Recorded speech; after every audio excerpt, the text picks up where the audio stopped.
Scale extensions sing everything.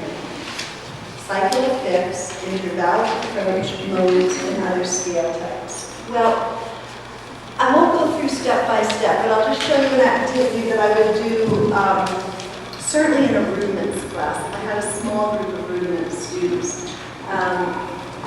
Besides expecting that they will have their key signatures memorized by a certain point in time, I think it's very important that they be able to experience scale types vocally and orally. I don't think we're really doing them any favor if we teach everything on paper, but if we have them experience it and hear it, it seems to be much more valuable. So I'll take a note and say, okay, we're going to sing a major scale on this note. And in fact, do you feel like being a class of 12-year-olds at the moment?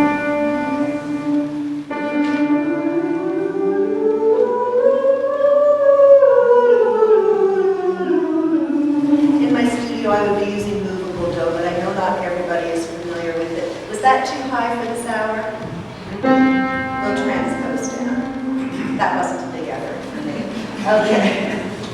You know, being a theory expert. So now we're on the C. And we're going to sing a natural minor scale.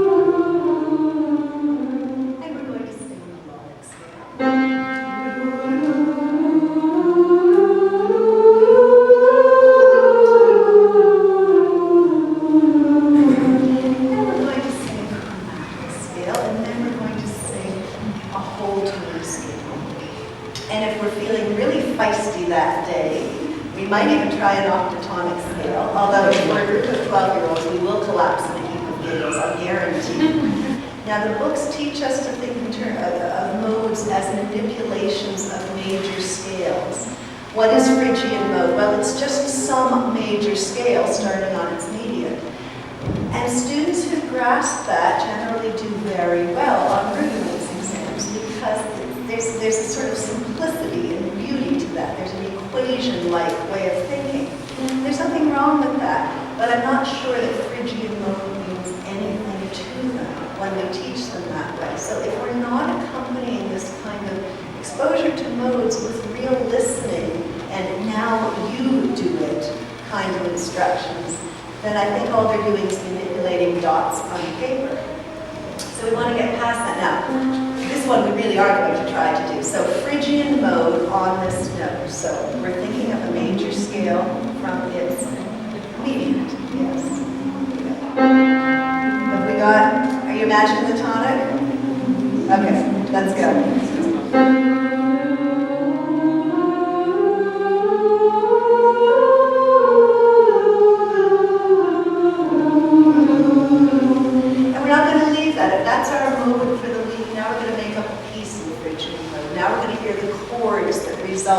When you use this set of notes. We're going to spend some time soaking it up. How about a Mixolydian mode from this note? How many of you in those turning wheels are thinking, okay, Mixolydian major scale beginning on the dominant, have gone down 5 notes, found the tonic, are now back up on the D, and are ready to sing a Mixolydian note. Well, if that's what you did, that's fine, and this should work. It should work very nicely. Let's try.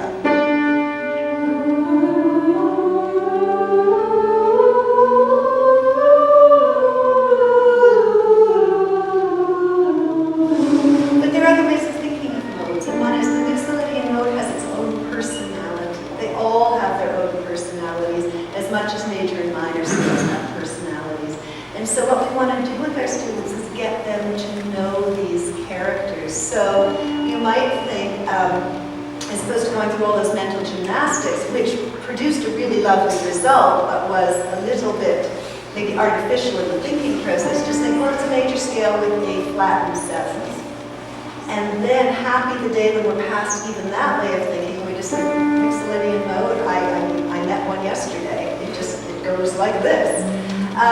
So the more we can back up exposure to new scale types by finding a piece or doing an improv. Mixolydian improvs are very easy. In fact, they're the most naturally occurring kind of freeze or mishap moments you will find in your studio. If you assign a piece in G major, I don't know about you, do those F sharps always come back intact? Every time your student plays a piece in G and lands on an F natural, instead of, I mean, we all know what we're inclined to do. F sharp, F sharp. Think of it as a moment, though. Let's reposition the whole thing. Yes, it came out as an F natural, so now we have a teaching moment. We have the opportunity to do some little Mixolydian exercise. You can say, wow, I love the way you have recast this little John Hook, or James Hook minuet, as a Mixolydian melody. That's really cool. What can we do with that? So that's what I mean by taking these opportunities, taking the mishaps, singing absolutely everything. We would sing blues scales from every note and any note. We would sing pentatonic scales from any and every note. And I started early. If I'm teaching a year-long rhythms class, the singing of scales will be unfolding regularly. It won't be, we're in the scale chapter now. Let's spend the next 2 weeks singing, and then we'll move on to something else. So we're always looking at theory as being the class in which oral training and development